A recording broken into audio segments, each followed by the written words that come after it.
All right.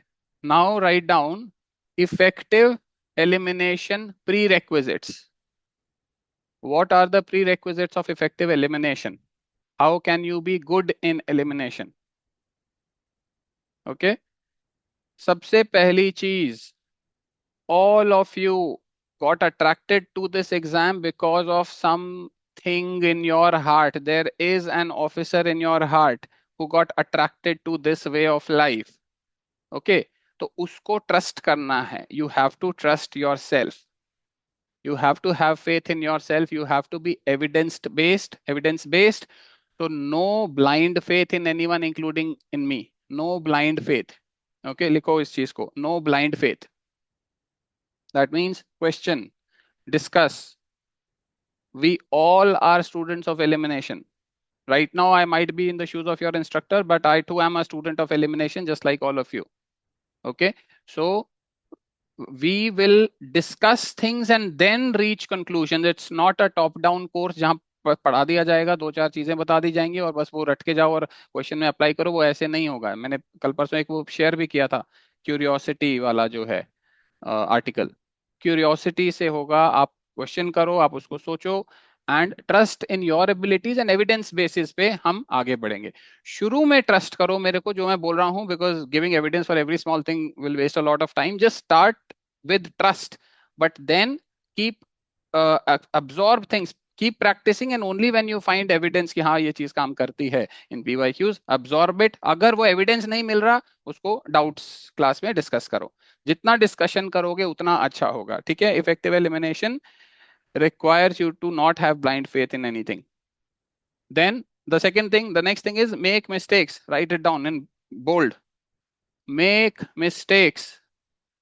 The more mistakes you make as many mistakes as possible. Okay, make as many mistakes as possible, but लिख दो, do not repeat. Do not repeat your mistakes. That means जितना mistake करोगे, जितना गिरोगे, उतना मजबूत बनोगे. अगर हर बार गिरने के बाद एनालाइज कर रहे हो कि क्या गड़बड़ हुई, क्यों हुआ और उसका लेसन क्या है, एंड उसको दिमाग में रख रहे हो कि मैंने पिछली बार किस टाइप के सिचुएशन में क्या गड़बड़ करी थी, तो नेक्स्ट टाइम जब वो रिपीट होगी सिचुएशन, तो एकदम तुमको दिमाग में आएगा कि पिछली बार ऐसा ही केस था. This was the statement and what I did wrong and what was right. What is the right approach? How to think? Okay. So you have to make a record of every single mistake. Write this down. और इसके ऊपर सबसे ज्यादा जो मकरापंती होती है, मतलब क्या बोलेंगे उसको, ढीलापन स्टूडेंट्स में, वो इसी में ही होता है. Record of mistakes. Record every single mistake. Have a dedicated notebook. Can be digital, can be physical. I personally prefer physical. जो चीज हाथ से लिखोगे वो ज्यादा ध्यान भी रहता है उस पर और ज्यादा याद भी रहेगी. Record every single mistake.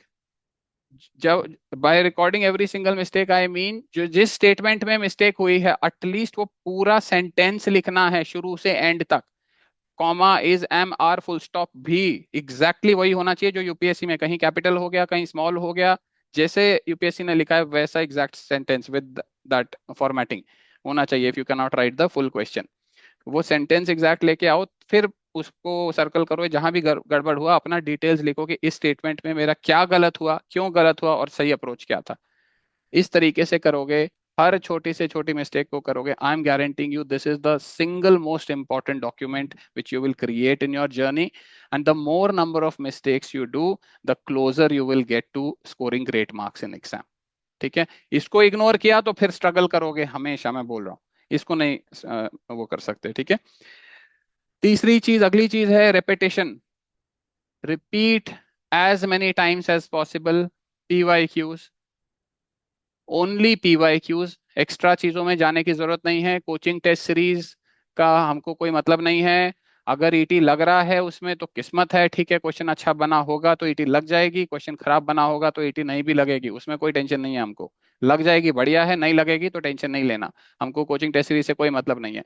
Your main pillar will be PYQs. UPSC, CSC, PYQs. बाकी एग्जाम के भी क्वेश्चन तुम छोड़ दो, सीएससी के ही पीवाईक्यूज लेना है, रेपिटेशन करना है एटलीस्ट 10 टाइम्स. लिखो इसको, at least 10 times you have to do, and 10 years तो 10 times करना ही है. If possible, do 10 times till 2011. 10 years, 10 times mandatory. If possible, do 10 times till 2011.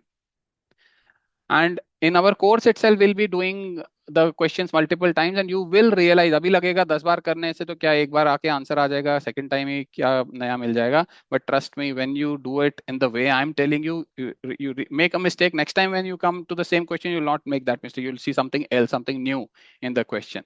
ठीक है. तो ईटी जो है वो लेयरिंग में सीखी जाती है. अभी जो है हमारी वो नजर डेवलप नहीं हुई है, अभी हम कच्चे हैं थोड़े. शुरू में होगा एक एक टाइप की नजर डेवलप होगी, फिर होगा थोड़ा और मेच्योरिटी, फिर थोड़ी और मेच्योरिटी, तो धीरे धीरे करके you will be able to see through the question.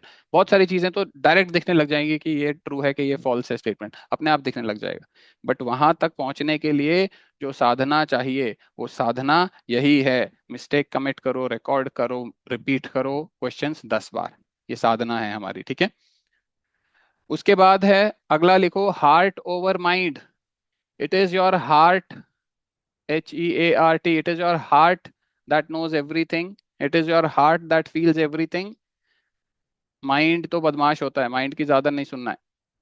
Your officer is in your heart, okay? So you have to trust what your heart is saying. ये प्रैक्टिस से आ जाएगा. Just write down right now, heart over mind. Okay. Next, last, it is student mindset. Student mindset लिखो. Which means we will never be perfect in ET. We will never be perfect in ET, or for that matter in any aspect of life. We will always fall short in everything we do in life in this course. But our goal will always be to keep improving. Keep improving. ठीक है. Perfection के पीछे नहीं भागना, वो stress का कारण होता है.